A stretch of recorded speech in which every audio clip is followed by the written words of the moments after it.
Hello everyone, welcome to Redbus US channel. In this video, we look at the latest proposed rule by US DHS regarding the weighted selection process for the H1B visas. So this has been in discussion for some time, and finally we have the regulatory text that is published today in Federal Register. So we'll look at that, how things will work in that proposed rule. That's what we'll look at in this video. So this is what we'll cover. We'll look at a quick background of the whole things. We'll look at the idea behind why they're doing this and how the crux of the overall thing works, the overall process, and then we'll look at how it's implemented. So what is the news, right? So if you look at this is the news, right? I mean, you can see the copy screenshot of the Federal Register where the rule is published. In fact, the text was available yesterday for public inspection as a PDF file, which we in fact wrote an article. Today we are just going into the details of that and then creating a video for everybody's benefit. So just to give you a background of the H1B wage levels, right? So this is not something new. I mean, Trump era during the first administration, I mean, first term, right? They tried to implement this, changing this wage-based system, and it had an effective date of March 9, 2021. And in that the core idea was to basically take all the registrations that something that you would get and rank them by the wage levels, and then pick the one with the highest wage. So the problem with that was the lower wage workers, because of the significant demand, they would not even get a chance. So only the level 3 and level 4 would be picked. So that way, that was a big problem. And what happened was, this was done towards the tail end of the term. So I think they even though it was published, they didn't make it because Biden, when they came in, they delayed the rule to start, and then ultimately withdrew because they lost a court battle. So what they're doing is kind of reviving that original one right now, but changing the way it is done so that it's much more reasonable. I think that's what that's the way we could look at it, right? So in the current proposal, they're introducing a concept of a weighted selection system, where if you are a higher wage level, then you have better odds. Instead of completely eliminating the lower wage levels, so they'll get a chance as well. So look at all of these details in the next sections, right? So this is the core idea around the background and how things are. Now, looking at, it's a 105-page document, the large one, right? But the main, the core, the crux idea that the regulation or they try to portray is higher salary means higher skill. So they make this argument that, okay, you know what? I mean, you can see on the screenshot the exact text from the regulatory, right? Regulatory text, where this believes that a salary is a general reasonable proxy for skill level. So this is the high skilled labor visa. So they say that so as per Congress, you want to pick the high skilled laborers, high skilled labor, which and so for that we'll use wage as a yardstick, right? So that's what their rationale around it, right? So that's the main thing. And if you look at, I mean, just as mentioned, right, the problem with ranking approach is, it may not be optimal approach. That's what they agree. I mean, what you can see on the screen, right? Essentially, there is a regulatory text as well as it appears in the regulatory text, right?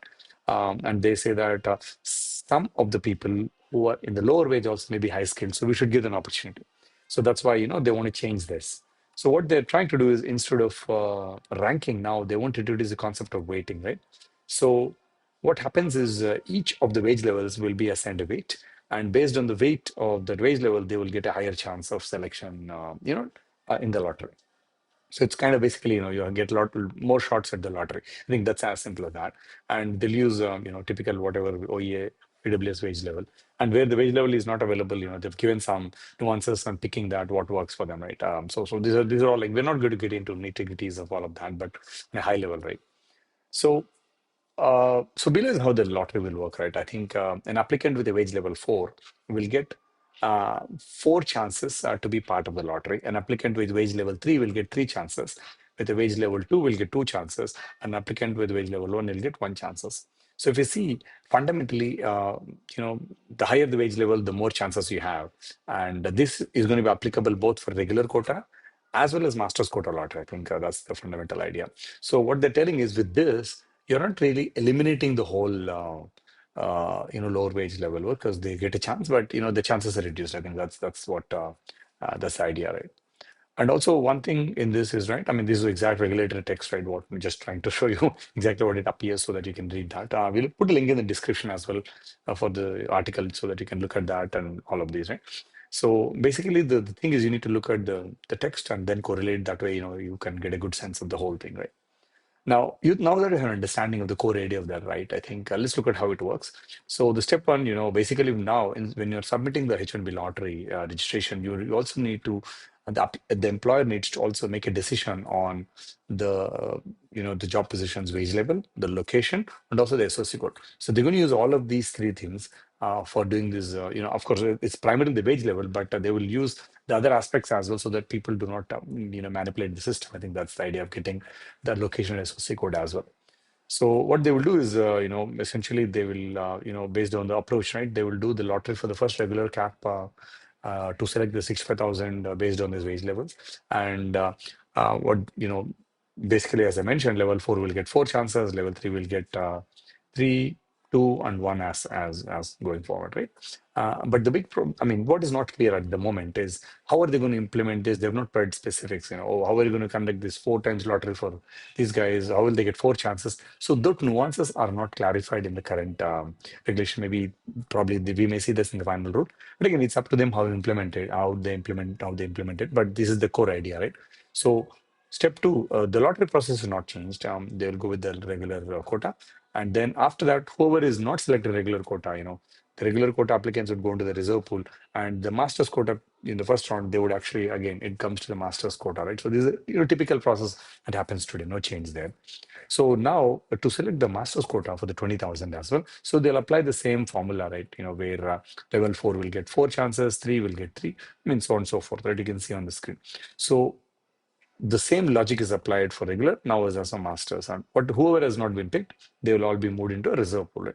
So this is the core idea around it, and so they have not really changed the lottery process per se. The order of the lottery is not being changed, the process is not changed, only that the weightages and the ability, the chances that will move are changed. Again, there are details and how this will shift, so that more high level wages will workers will be picked and the lower level wages will be reduced. So there are some given some stats and all, we'll not go into the details and all, right? So, and once you submit, once the selection happens, then they will be notified, and then the employees would submit the petitions. Now, when the employees submit, USS is going to closely review the wage levels that were submitted versus what it came in the petition, so that if there is a mismatch, they'll reject it. Essentially, that you kind of lied on the system. That's what they say. And if everything matches, then they'll adjudicate and approve the petition. So that's the idea. And one important thing they also put is they want to put in guardrails so that people do not abuse the system, right? So what they say is for the future amendments, transfers, and all, they will ensure that the application that was initially filed with whatever wage level and location, it is kind of maintained. For example, let's say you filed an application for a level four wage in a small place in I don't know, a small city like Beaumont in Texas, right? And then now level four, you filed there. Now the same wage, let's say that person is paid 100K, $100,000. Now the person now gets a job in San Francisco. Then the wage level would move to wage level two because for that, or wage level one for that salary, right?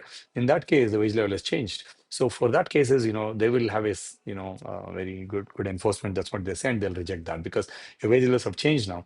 So technically, that person making 100K would have been paid 200, 250K to match that same number, so that they maintain the same wage level. So again, they put in a lot of things around that, telling that you can't cheat the system. And let's say a person like a consultant or a person working with multiple clients, are going to in different locations. Then let's say one place has wage level four, one place it comes to wage level two. Then the lowest wage level should be picked. They'll pick that. So let's say you have both of these wage levels, then you get the lower chances. The lower wage level, whatever comes in. And let's say for whatever reason the lottery is cancelled, then they'll apply the same logic for the H1B petitions that were submitted. That's what they will do. And so again, there are many nuances around it, but the fundamental idea they're trying to tell in that is, okay, you're going to try to cheat the system, we will catch you, and we will revoke the petition. So that's what they're telling. So that's the overall crux of the, how the lottery process would work. So there are some unknowns like how they will employ these things and all. So there are also situations of, there may be a litigation around this. So all of these things, again, all of this will happen after the final rule is done. But in the moment now, there is 30 days of comment period. So people will submit their comments. And after that, the final rule comes in and all of this. And so next 30 days, it's an opportunity for employers, applicants, anybody, you can submit public comments, right? And they will review the comments and then they'll publish the final rule.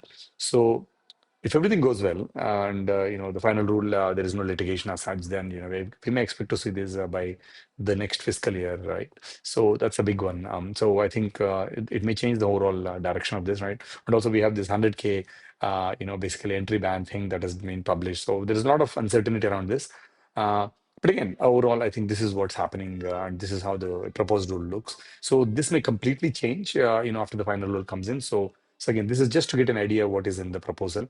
This may completely change, or this may go as it is. So we'll keep you posted how it goes. So do subscribe for getting regular updates.